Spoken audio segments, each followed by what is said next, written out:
Mutual Broadcasting System presents The Mysterious Traveler. Written, produced, and directed by Robert A. Arthur and David Cogan, and starring tonight two of radio's foremost personalities, Santos Ortega and Ann Shepard, in Out of the Past.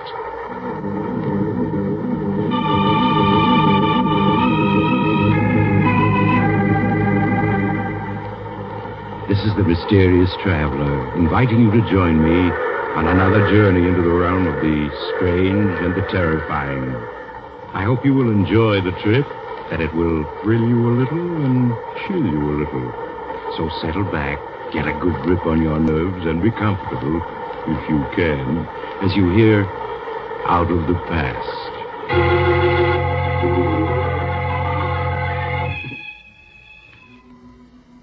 Your name is Joan Morgan, and as you stand looking over Central Park from your penthouse terrace on this beautiful spring day, you can't help but feel you're the luckiest woman living. You're young, attractive, fairly wealthy, and happily married to a Broadway actor. Yes, Joan, there's little more you could ask for. The doorbell rings. You run to the door to greet your husband, Keith, who's home from his matinee performance. Hello, beautiful. How's my one and only? Hello, darling. Oh, Keith, no wonder every actress wants to have you for her leading man. Nonsense. I'll have you know the only person I kiss like that is my wife. Better say that. How was the matinee today? Fine. I got 7 curtain calls. Oh, here's the afternoon mail. I picked it up at the desk. Anything for me? I haven't looked it over, dear. Oh, yes, here's one for me. 3 others for you, dear. Let's see. This one's a bill from the hotel management. Darling, we're living beyond our means. Oh, Keith, you're not going to start that again, are you? Well, we have over $500,000. I've told you a dozen times I won't touch that money. It's yours, not mine. Darling, it isn't a question of it's being yours or mine. It's ours. Joan, I made it clear to you when we got married that we'd have to live on the money I earn.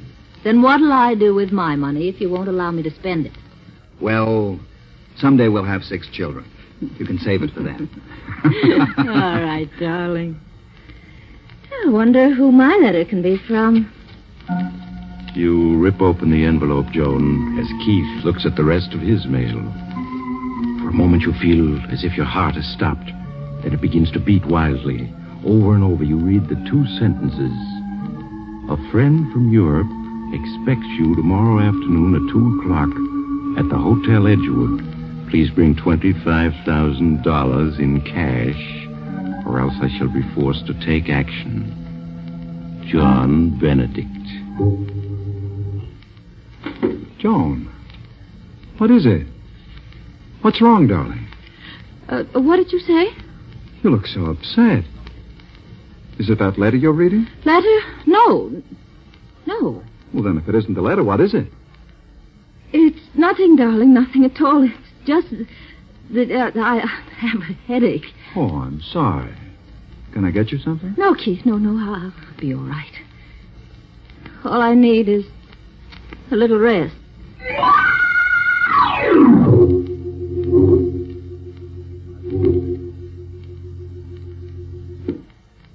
Come in, won't you, Joan? Sorry to have kept you waiting. Martin, you must help me.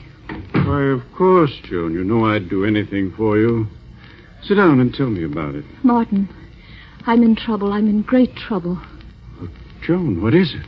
What's wrong? I'm being blackmailed. Blackmail? Yes. By whom? A man named John Benedict. I don't know who he is. But I received a letter from him yesterday afternoon. There's only one thing to do, and that's to go to the police. I'll call the district attorney. No. I can't go to the police. Why not? This man, Benedict, knows something I can't afford to have exposed. What does he know, Joan? Please, don't ask me. I know that you are my father's best friend, but I can't tell you. Believe me, if it ever gets out, it would ruin my marriage. My life. I couldn't stand to lose Keith. I couldn't. I'd rather die. All right, Joan. I think you're making a mistake, but I'll help you. How much money does this man Benedict want?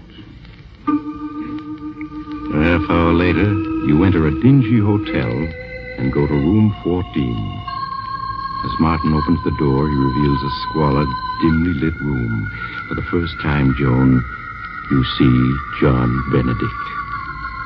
He's a tall, heavy man with coarse features and a thick black beard. In the half-light, he appears to be about 50.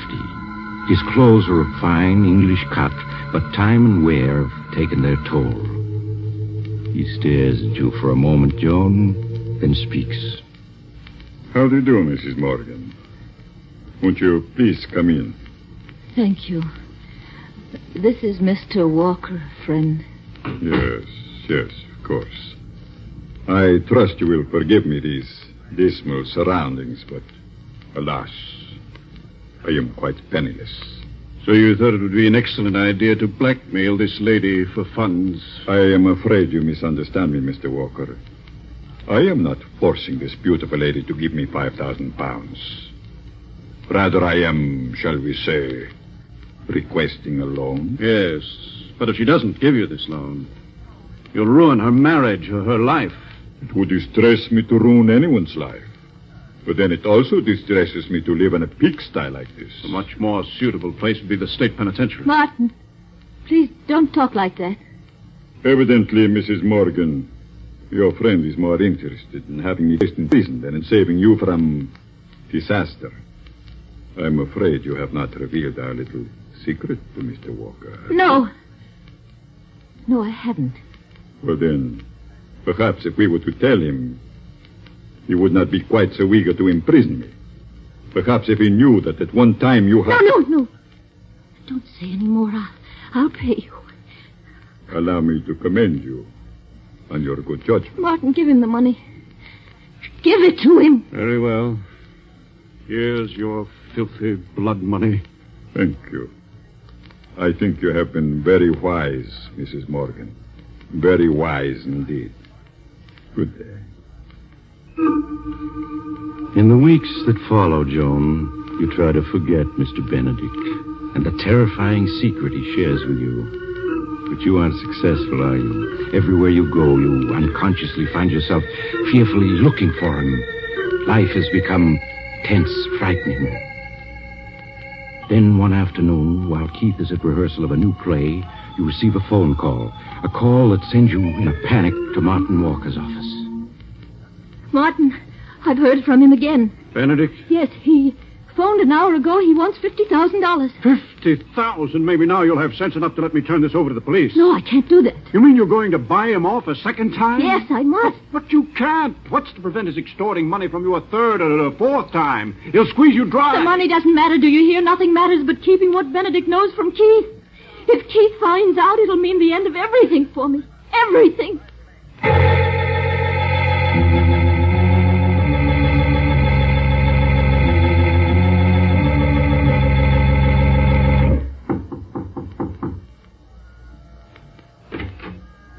Good afternoon, Mrs. Morgan.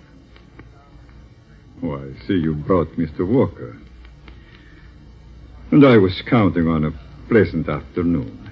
May I take your coat? No. Benedict, what do you mean by asking for $50,000? We paid you $25,000. That was supposed to keep your mouth shut. Well, it has, up to now. But as you can see by this suite of rooms, Mr. Walker, it takes money to live lavishly. Therefore, I shall need more. Well, you shan't have it. We paid you off once. We're not paying you off again.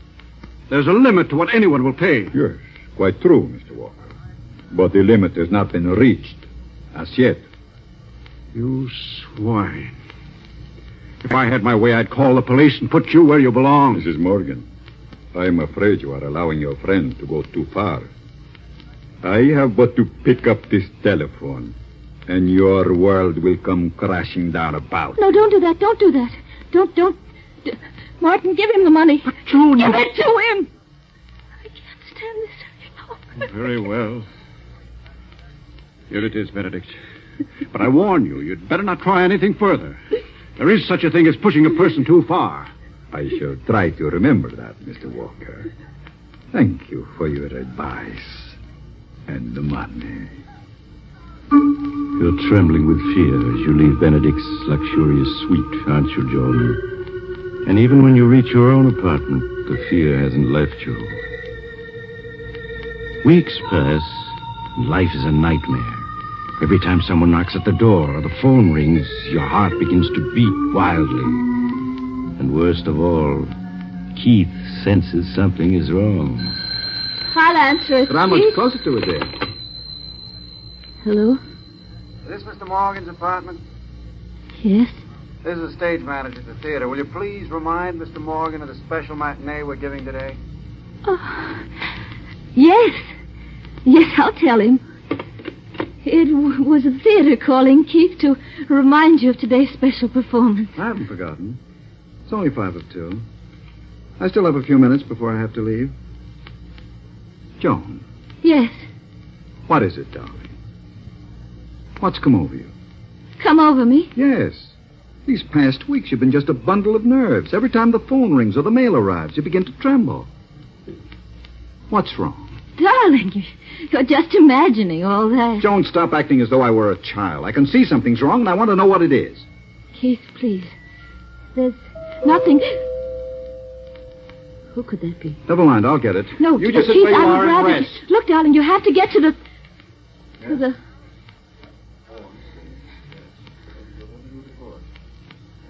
What's taking him so long? Why doesn't he come back? Keith? Who is it? Keith! Joan, what is it? Why did you scream like that? I didn't scream. Who was that at the door? Well, it was just a special delivery boy. He brought this special delivery for you. Special delivery? Yes, here. Thank you. Aren't you going to open it? After all, it is a special delivery. Yes. Of course. I never saw anyone so afraid of a letter. Who's it from? Joan, what's wrong? Nothing. Nothing. No. Don't tell me that. You look as though you were going to collapse. Now, give me that letter. No, I said, please, give Keith. it to me. No, please. Yeah, that's better. Perhaps this letter will tell me what's wrong. Well, it's only one sentence. I will phone you at 2. There isn't even a signature. Who wrote the note, Joan? I don't know. You must know, else why would you have grown so pale? I'll phone you at 2. It's almost 2 now. I'll wait for that call. Keith, please. You must have faith in me. All these weeks I've had faith, said nothing, hoping you'd tell me what was wrong. Now I must find out for myself. Well, right on time. It's just Keith. 2 o'clock. Please, don't answer. Take your phone. Take your hand off the phone, Please, Joan. Keith, no. I said won't take let your you hand off answer the it. phone. No. Hello? Hello? Hello? No answer. Whoever called hung up when they heard my voice. I suppose you won't tell me who it is? All right, then. I have to leave for the matinee now. I won't be home for dinner, but when I return after tonight's performance, we'll have this out once and for all. Please. Please. I just can't tell you. If you'd only Goodbye, wait. Joan. Keith. I can't.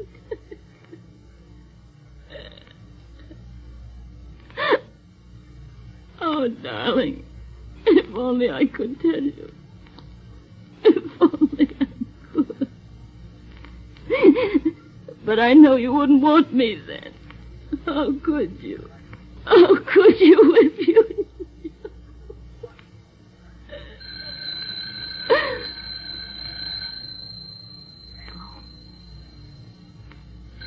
Must be he. Must be he again. Hello? Good afternoon, Mrs. Morgan. You promised you'd leave me alone, that I'd never hear from you again. That was only a month ago. Yes, I know. But then, I am always making promises I not keep. You've ruined everything, everything. My husband read the special delivery letter you sent. He answered the phone when you called a few minutes ago. How can I explain? Oh, that should not be too difficult for a clever woman like yourself. And you are a clever woman, are you not? What do you want? I'm tired of your playing cat and mouse with me. I intend to call on you at 5:30 this afternoon. I won't pay you another cent, do you hear? There's no end to your demands. You may expect me at 5:30. No. And do not have Walker there. No, I won't see you. I won't... Hello? Hello? Hello, I won't see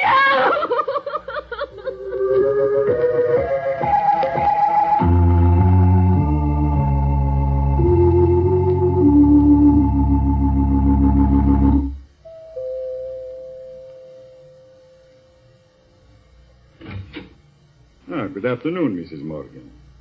As you can see, I am right on time. It is exactly 5:30. This is a lovely penthouse you have.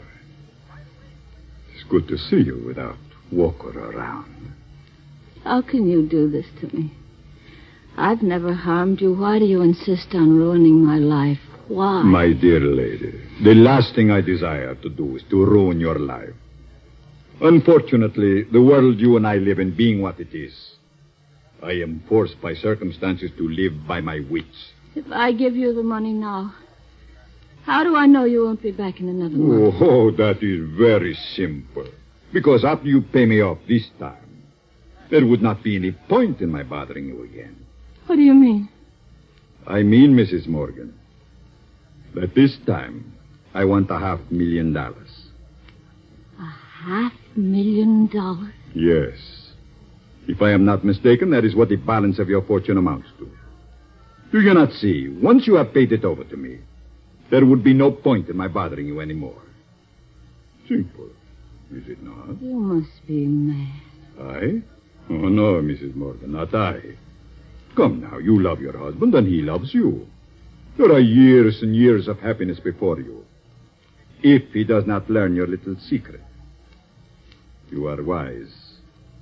You will turn the money over to me. I can't. If I were to withdraw $500,000, he'd find out about it. Ah, but there is always the chance that he won't. You do not do as I ask. I shall be forced to reveal the secret. No. Yes, Mrs. Morgan. Your husband will learn that while you were in England in 1939, you murdered your... sweet. I won't listen. But your husband will. And he will learn that after you committed this murder, you spent the following 8 years in an English insane asylum. No, you can't tell him. You can't. Think of what a sensation the tabloids will make out of it. And think of what people will say. No. Your husband would have to divorce you.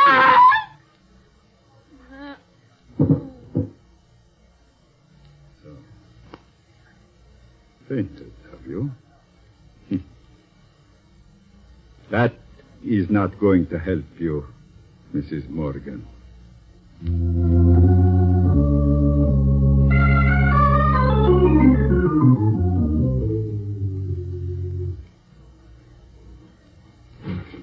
Martin, I just got your message at the theater. Where's Joan? What's wrong? She's in her bedroom with Dr. Richards. It seems that she... Here's Dr. Richards now. Doctor, what's wrong? Keith, you must prepare yourself for a shock. Oh, what's happened? A half hour ago, one of your neighbors on the floor heard Joan weeping and screaming hysterically. The manager knew I was your doctor and sent for me. But why was she weeping and screaming? She's had a breakdown. Breakdown? Yes. Well, I want to see her. I must. Very well, Keith, but only for a moment. Mr. Walker, I'm afraid you'll have to wait here. I understand, Doctor. Keith, you must keep a grip on yourself. All right. Joan. Darling. It's Keith. You stay away from me. Stay away, both of you. Don't come near me. Doctor, she doesn't even recognize me. Yes, Keith, I know. I know who you are. You can't fool me. One of you is Mr. Benedict. Maybe both of you are Mr. Benedict.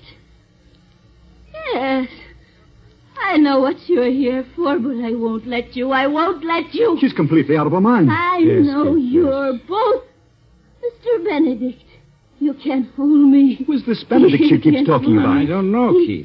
She feels she's being persecuted by this Benedict fellow.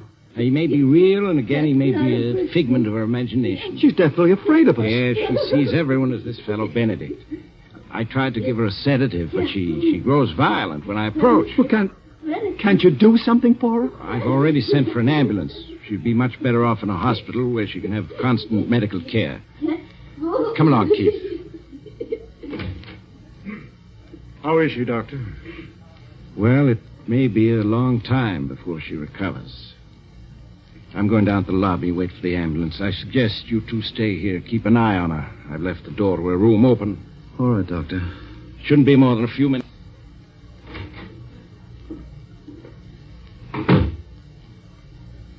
How do you feel, Keith? Tired, if you want to know. Well, it's only natural. These past 2 months have been quite strenuous for you. But with $500,000 and a wife who'll probably never be in any condition to ask you about it, you've done quite well. Quite well. That's an understatement. Name one actor, living or dead, who could have given as great a performance as Mr. Benedict as I did. You were superb as Benedict, I admit. Superb? Why, I was magnificent. The costume, the makeup, my accent, simply perfect. I tell you, it was the greatest performance ever given. What a pity you weren't here at 5:30 this afternoon. I'm sure I missed the performance of the age. I outdid myself. You should have heard me. Yes, Mrs. Morgan. Your husband will learn that while you were in England in 1939, you murdered your, sweetheart.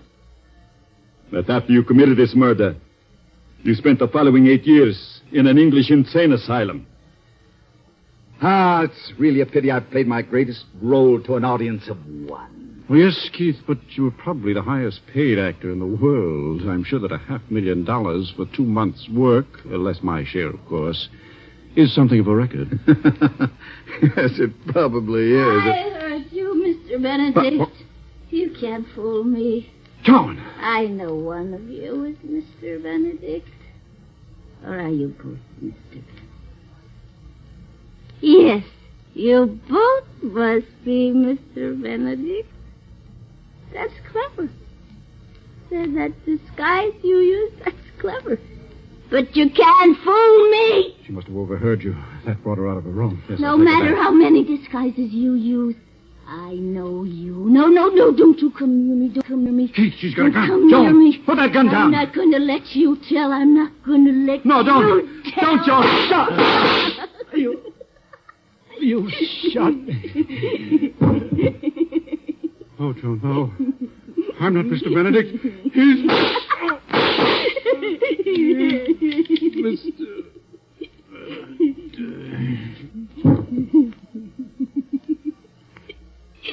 You'll never tell Keith now. Never, never, never.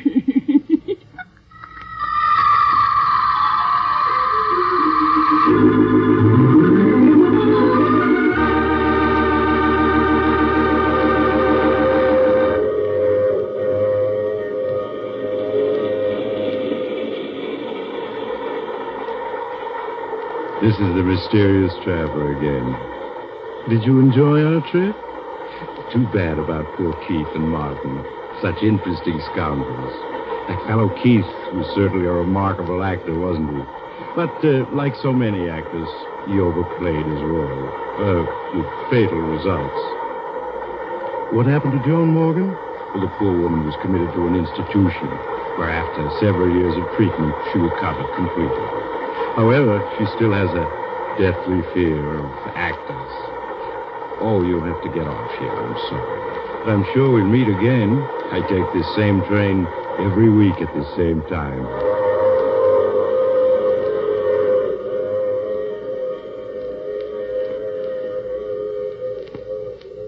You've just heard The Mysterious Traveler, a series of dramas of the strange and terrifying. The role of the mysterious traveler is played by Maurice Tarplin. Others in the cast were Santos Ortega, Ann Shepard, and Roger de Koven. This is the Mutual Broadcasting System.